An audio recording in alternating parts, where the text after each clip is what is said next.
Kita ke Kedutaan Besar Vatikan di Jakarta terlebih dahulu. Selamat siang Eril, bagaimana situasi di Kedubes Vatikan Jakarta siang hari ini?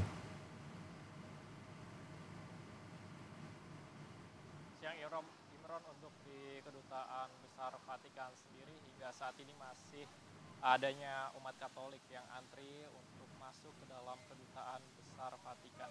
Dan memang untuk Kedutaan Besar Vatikan sendiri dibuka pada hari ini, tepatnya terbagi menjadi dua sesi, yaitu pukul 10 dan kemudian juga akan dibuka pukul 2 siang hari nanti.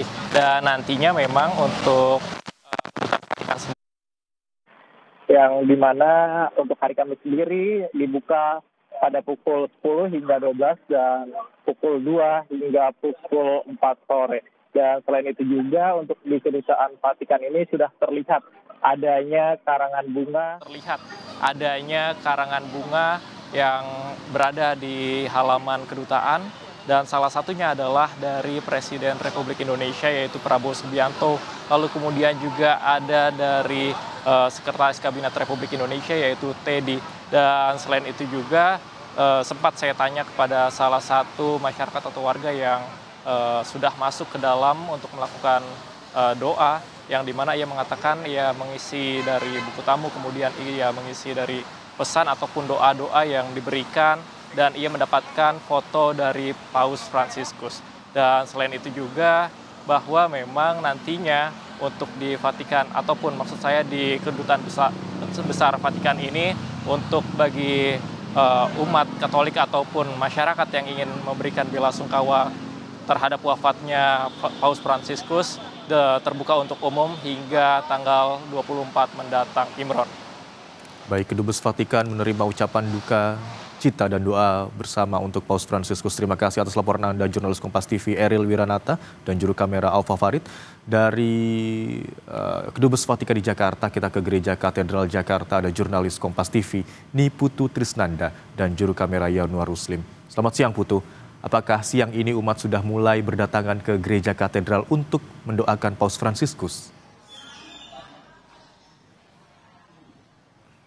Ya, selamat siang Imron dan juga saudara. Memang kalau kita lihat Gereja Katedral ini masih ramai dikunjungi oleh umat yang kemudian datang untuk beribadah, karena ini juga bertepatan dengan kegiatan atau untuk memperingati tahun jubileum, di mana para umat yang hadir saat ini di kawasan Gereja Katedral ini juga untuk melakukan ataupun berdoa begitu terkait dengan ziarah Porta Sancta, di mana nanti mereka ini dari parokinya masing-masing datang ke Gereja Katedral kemudian melakukan ziarah Porta Sancta. Tapi meskipun tujuan utamanya adalah melakukan ziarah Porta Sancta, yang kemudian tadi saya coba berbincang begitu dengan umat yang datang ke katedral, ini tentu saja menyisipkan doa untuk kepulangan dari Sri Paus Fransiskus yang kemarin baru saja berpulang. Beragam pernyataan ataupun juga doa-doa ini disampaikan untuk mengiringi kepulangan dari Sri Paus Fransiskus, di mana tadi ada yang mengucapkan terima kasih karena selama berkarya begitu atau melakukan berada di posisi sebagai Sri Paus Fransiskus, ini memang menyampaikan hal-hal atau nilai-nilai yang berkaitan dengan nilai-nilai kemanusiaan, dan bukan hanya menyampaikannya saja lewat perkataan, tapi ini juga disampaikan lewat perbuatannya, ditunjukkan langsung kepada umat-umat Katolik dan juga dunia, bahwa yang pertama adalah tidak boleh melupakan atau meninggalkan orang-orang yang miskin ataupun juga orang yang lapar.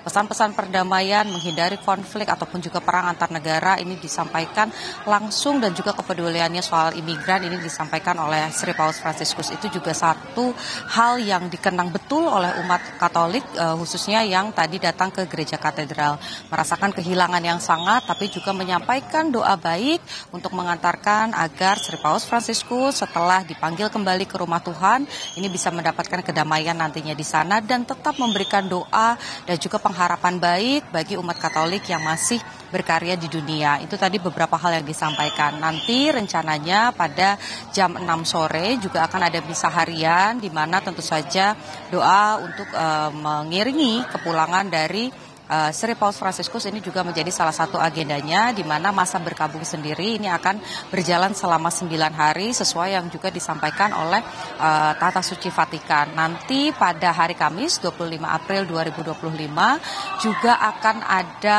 misa arwah yang akan digelar di Gereja Katedral dan nanti juga akan dipimpin secara langsung begitu ya oleh Kardinal Ignatius Suharyo, kemudian juga dari pihak Vatikan ini akan hadir di Gereja Katedral dan ini terbuka, jadi bagi para jemaat yang nanti atau para umat yang nanti akan datang, ini dipersilahkan karena bukan hanya di area dalam saja seperti halnya pada saat perayaan Natal ataupun juga pada saat perayaan Paskah kemarin, area-area depan ini akan ditambah tenda-tenda dan juga kursi-kursi supaya umat yang mau datang beribadah, berdoa, ini bisa melakukan peribadatan dengan nyaman pada saat melakukan proses. Jadi nanti rencananya pada hari Kamis akan ada misa arwah, tapi selama 9 hari ke depan ini juga dipersilahkan bagi umat yang ingin menyampaikan doa perpisahan ataupun juga mengiringi kepulangan dari Sri Paus Fransiskus ini dipersilahkan untuk tetap datang ke Gereja Katedral. Imron. Baik, hingga siang hari ini umat terus berdatangan ke Gereja Katedral Jakarta untuk berdoa atas berpulangnya Paus Fransiskus. Selain itu, misa arwah rencana juga akan dilaksanakan hari Kamis 24 April 2025. Terima kasih atas laporan Anda, Niputu Trisnanda dan juru kamera Yanwar Ruslim. Serta sebelumnya ada jurnalis Kompas TV Eril Wiranata dan juru kamera Alfa Farid yang melaporkan dari Kedubes Vatikan di Jakarta. Terima kasih rekan-rekan.